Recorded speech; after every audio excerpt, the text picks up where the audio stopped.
एक बार थी एक सुंदर नाजुक सी लड़की कैरन। वह इतनी गरीब थी कि उसको गर्मी के मौसम में नंगे पैर चलना पड़ता था और सर्दियों में सख्त लकड़ी के जूते, जिसकी वजह से उसके पैर लाल बन गए। गांव के बीचों बीच एक बूढ़े मोची की पत्नी रहती थी। एक दिन उसने कुछ पुराने लाल कपड़ों से लड़की के लिए जूते बनाए। जूते थोड़े अजीब थे पर लड़की को ठीक से आ गए। उसी दिन कैरन की माँ का अंतिम संस्कार था।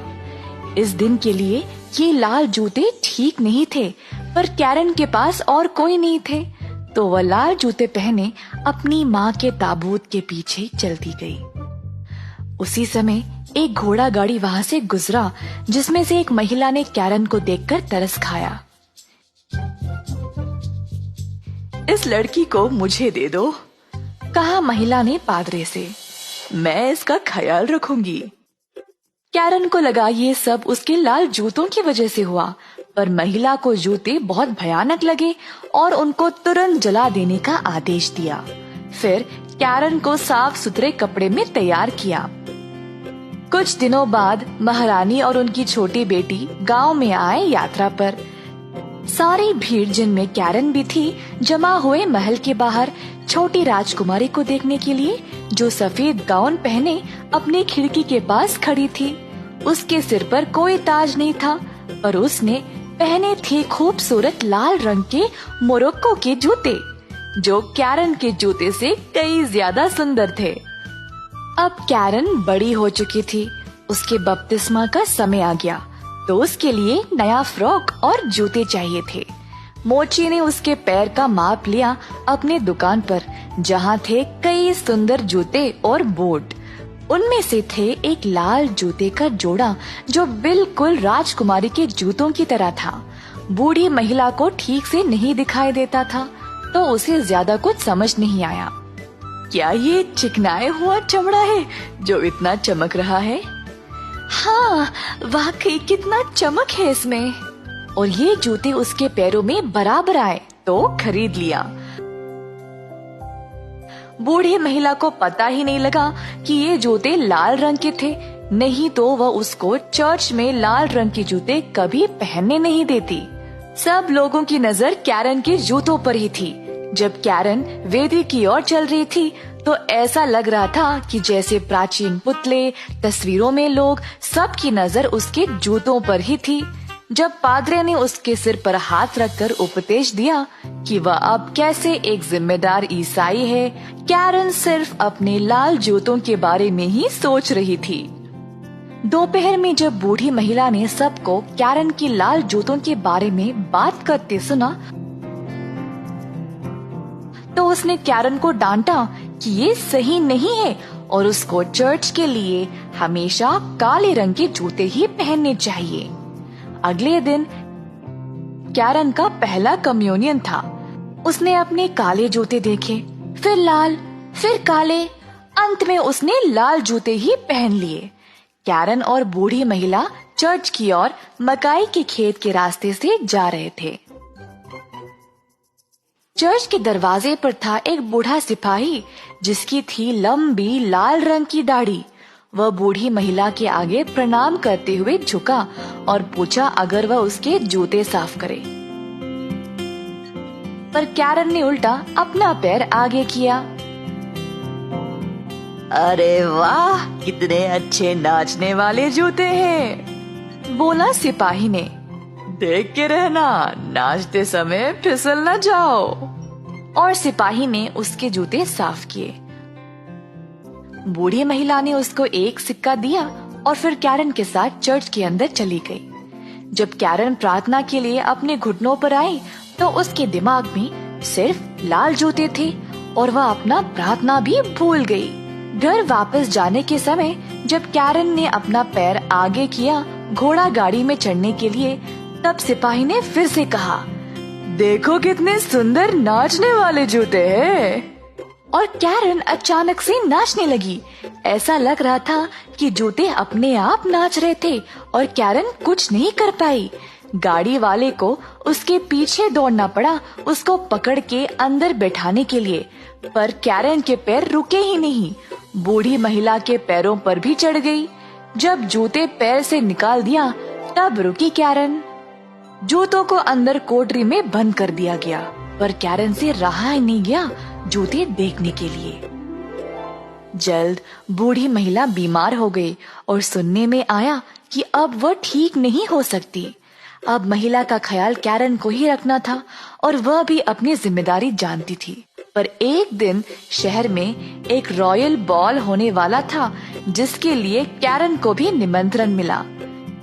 कैरन ने बीमार महिला की ओर देखा और फिर अपने लाल जूतों की तरफ। उसने जूते पहन लिए ये सोचते हुए कि ऐसा करने में कुछ गलत तो नहीं है,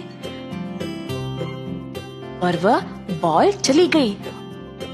अजीब बात थी कि अगर वह दाएं तरफ जाने की कोशिश की तो उसके पैर उसको बाएं की ओर ले गए।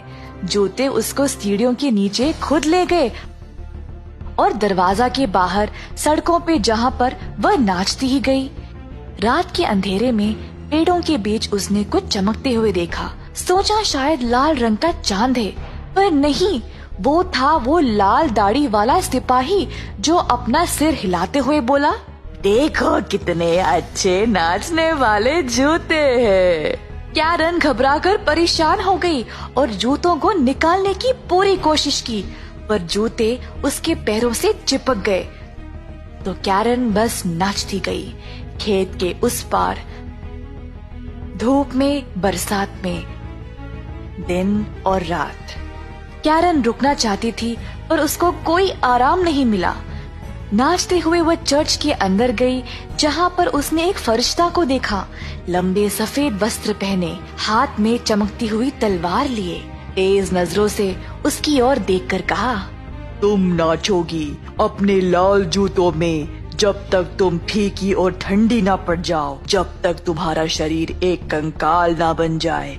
घर घर तुम नाचती रहोगी।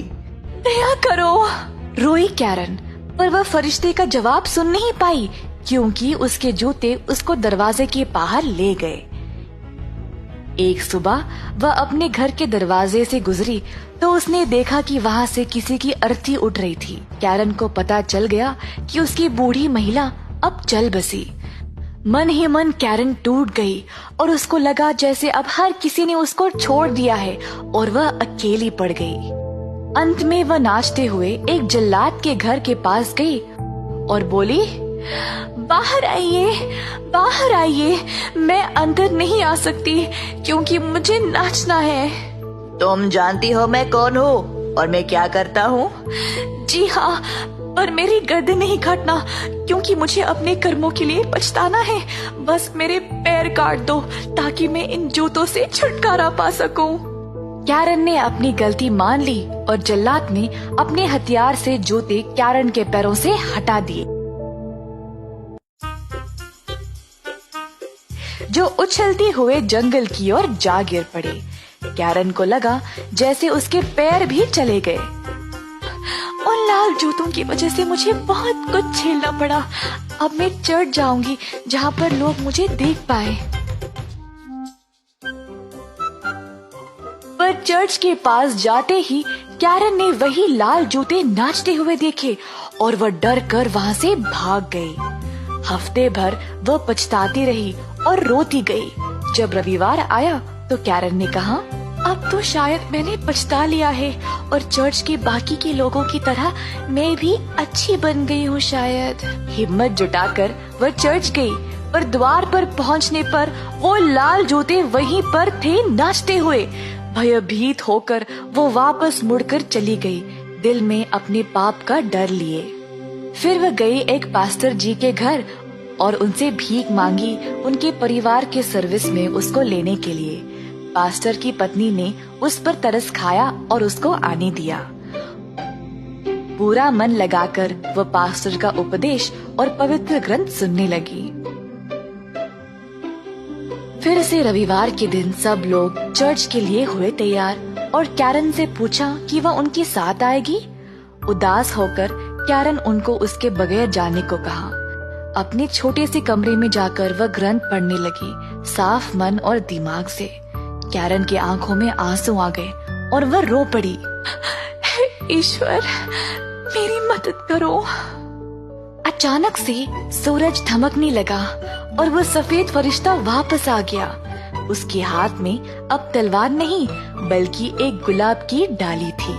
फरिश्ते ने उस डाली से छत को छुआ और छत ऊंचा होने लगा। जहाँ जहाँ ये डाली गया वहाँ वहाँ एक सितारा चमकने लगा। फरिश्ते के दीवार छूते ही दीवार चौड़ा होने लगा और अचानक से कैरन चर्च के बैठक को देख पाई। शायद चर्च उसके छोटे से कमरे में ही आ गया या वो खुद चर्च में प्रकट हो गई। वह अपने पास्टर के परिवार के साथ बैठी थी और जब उपदेश समाप्त हुआ तो परिवार वालों ने कहा, तुमने चर्च आकर अच्छा किया कैरन, ये ईश्वर की दया है। ऑर्गन बजने लगा और गायक मंडल के बच्चे अपनी मीठी आवाज में गाने लगे। सूरज की किरणें खिड़की से कैरन के ऊपर छा गई। उसके दिल में जैसे एक सुकून पैदा हो गया, जैसे वह एक खुशी और शांति की जगह पहुंच गई, जहां पर लाल जूते के बारे में बोलने या पूछने वाला अब कोई नहीं रहा।